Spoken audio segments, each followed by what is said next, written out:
As you can see 8 pillar bars through there. We've got the cage pretty much, most of it all done. I got a couple more bars I'm gonna put in it. I've got a driver containment kit. I may go ahead and put it in it. Keep in mind, street truck that's gonna go racing. I'm not gonna turn it into a full-blown race truck. But I wanna show you what I do when I put 2 bars together, if it's possible to do it. To me, I feel it's safer. I'll just explain it to you. Let me get something so I can show you what I'm talking about.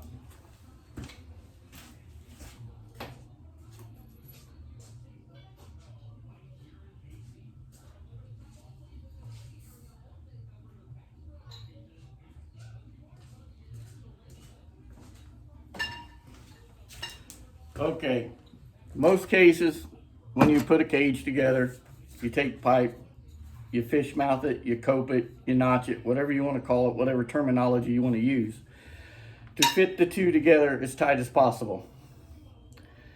And then you weld it around the perimeter of the tube. Okay, I don't give a shit how much penetration you get. I just don't do that. I've never done that. I learned this watching my uncle, my grandfather through the years, doing it on mud trucks. They used to do this kind of shit on demo cars, circle burners, whatever. Okay, I'm gonna use the socket because I don't have any more solid bar left right now. But what I do is, you get this fitted and you draw around it where it's gotta be located. I come in here and put a hole in this tube. I take a piece of solid stock, I'll bevel that back side of it so it'll fit the round side of the pipe so it can go in there as far as it can go. Put it in the pipe so it's sticking out like that. Weld around this right here, okay? Then take your piece that's already beveled, ready to go on, drill you 2 holes in it right across from each other. That's so you can plug weld it to this as well. You take that, nice snug fit, you slide it over it, you weld your 2 holes up, you perimeter weld it. That way that pin locks this tube. If something impacts this, I don't care how much penetration you got, there's a chance it could break the weld and shear that off or literally rip it loose from the tube. With that pin in there, it gives you a greater chance of that not happening. And like I said, I've had people say all kinds of stuff about it. But that's the way this cage is done. When I put the main hoop in, I run it through the floorboard and I welded the pin in to the chassis. It slides over it and it welds up. The door bars are pinned into the main hoop. They're pinned in the front down here in the floor. These are pinned to the halo. The halo's pinned to the main hoop and they're pinned down here at the bottom where they're attached to the door bar, and the dash bar is pinned on both sides. In order to get all that shit to slide together, because you know, if you got 2 pins sticking out, there's no way you're going to get a bar in there like the dash bar. So you have to start on one side. You put 1 bar in, slide it over, get it on the halo, the dash bar, get somebody to go on the other side, get that put together, slide the halo up onto the main hoop pins. You can come through, adjust each bar while somebody's helping you, tack them all in place, then you can come back and weld them all up. Sometimes you can't pin one, but you say what you want. I've had somebody tell me that was cornball. Say what you want. I don't care. That's how I did my cage. But like I said, that hole's welded in here and you'll think, well, you put that pin in there, it's going to weaken that tube. It's not going to weaken that tube any. Okay? If you want to really get wild about it, you're not breaking the back side of the tube. You contour that to fit that radius. You put that pin in there. Okay? And you weld that up. You could, if you wanted, go on the back side and drill it, weld it, but I don't. I just perimeter weld the solid part in here. Come in here, you can just bevel your weld a little bit. you've got two holes, like I said, drilled in this, one on one side, one on the other side, where you can plug weld that pin and lock it in this tube as well. And with that pin sitting there like that, so you slide that over, perimeter weld it, weld your two plug holes. Even if that tries to shear that, you got more than just the outer weld on this tube holding it. You're not relying just on the strength of the steel. You're not relying just on the strength of this tube and your weld. You've got that solid pin in there that it's really going to have to move that bar a couple inches and break multiple welds to rip that loose. So, like I said, you can agree or disagree. That's completely up to you. But, you know, there's been a couple occasions in the past years and years where during a demo derby, somebody takes off across, you know, the area, the pit, whatever you want to call it, you're in, and somebody don't get shut down right in the driver's side of a car, and pinning that is actually bent the tubes in, but the two places it was pinned held. Where I've seen other cars that just rip the tubes loose. So, you know, hell, back in the old days, I used to watch them bolt big piece of angle iron across the driver's side of the car. I've even seen guys bolt railroad track across the driver's side of the door to protect them. But rules are different in every state, but, you know, and the thing is, you don't see it. You don't see it. So, you're the one that knows it's there. And to me, that makes me feel safe, knowing that I did it that way. So, and whether that pin's welded in there or not, that's still solid, just as if you didn't do it and just butt welded the tubes. You got a little bit more anchoring with it done that way. That's the way I look at it. But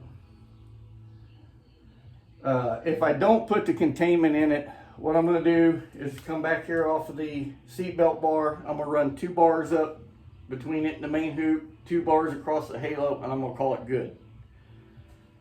I might put one down between the seats, just like a strut bar. I don't know yet. I don't care what the truck weighs, so I'm not worried about how many pieces of tube I put in it. I just want it safe. So, like I said, every place that the bars meet the floor, they go through the floor and are welded to the chassis. That's the way it should be. Some cars you can't do that on, like Fox bodies and stuff like that. But, and then on top of that, you know, with these cage kits, they send you these, what are like a 6x6 plates. They're like 1/8 inch or whatever. Cut the hole in it,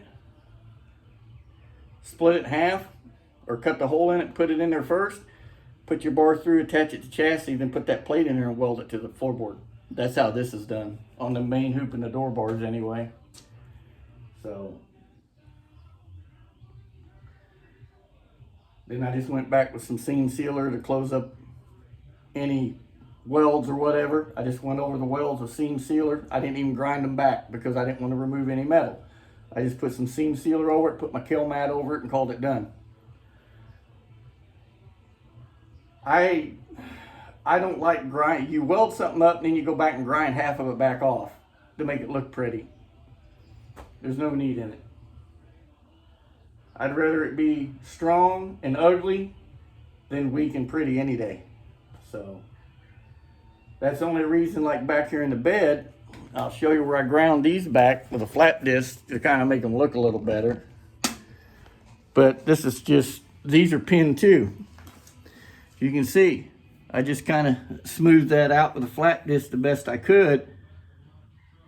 Okay, there ain't no filler or nothing in there. That's all weld. I put 2 passes on it, but that's pinned in right there. And if you look real close right here, you can see part of where the spot weld is right here, the plug weld on both tubes. And you might say, well, you got that hinge point right there next to it. That's weak. That hinge point's a hell of a lot stronger than what you think it is. Right there. And that can always be cut out and redone down the road, but so it's not rollover protection, it's just structure in there. Chassis structure is all it's for. So,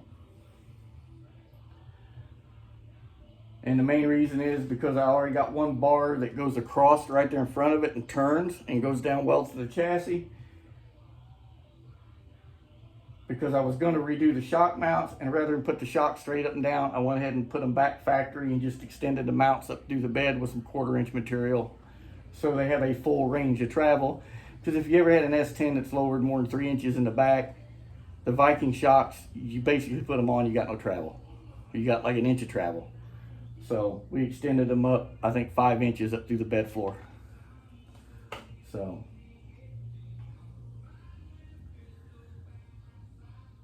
But there you go. I just wanted to share that with everybody. I mean, like I said, you can call it corny, unnecessary, bullshit, whatever you want to call it.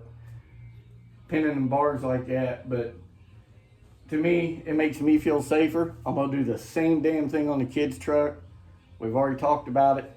So to me, it just makes it a little bit stouter. But this truck, other than finishing up the bars, taping shit off and getting in there and covering it with plastic and painting where I welded, I painted all the bars up to about 3 or 4 inches from where I had to weld. So they're all painted already. I'll paint all the connections where I welded them all in. And then call the glass guy out, let him put a new windshield in it, because I'm not going to race it with a cracked windshield. So get that done. And then we'll go have some fun with it. And then, like I said, next winter, I'd like to repaint it. I'm gonna take it up, once we get everything done, let him retint the back window 5%, the doors 5%, I got new door seals for it. And then maybe tint the windshield 35% or something, or at least put an eyebrow or something on it. So, but there we go. And I think I'm just going to paint it back. The dark gray that's on the chassis swap truck up here, down there, the grabber green through the middle. That way I don't have to cut in between the bed and the cab. I can tape down that far and blow in between them. And then we'll do something in the grabber green. I don't know what. I might get wild, and I like old school flames. So I might do inverted flames on it. Gray on the green and green on the gray or something. I don't know yet. The guy that's painting the El Camino, he can do all that airbrush shit too. So, might just pay him to paint this. So, anyway, there you go. I just wanted to share that with everybody. Stay safe. Above all, God bless every one of you. And thank you to all of you that subbed to my channel. And thank Thomas over at Moonshiner Garage for plugging my channel. And having me down there at the bottom on his. I appreciate every bit of it. Go over and check them out too. That channel is growing like a weed. Like a weed. They got good content. Much better than I got. So, I just got an old iPhone 11 my daughter gave me because I broke my phone. And I use it to do this. Every video I've shot's been with a cell phone. So, I just share information. Gives me something to do. Again, stay safe. God bless everybody. Later.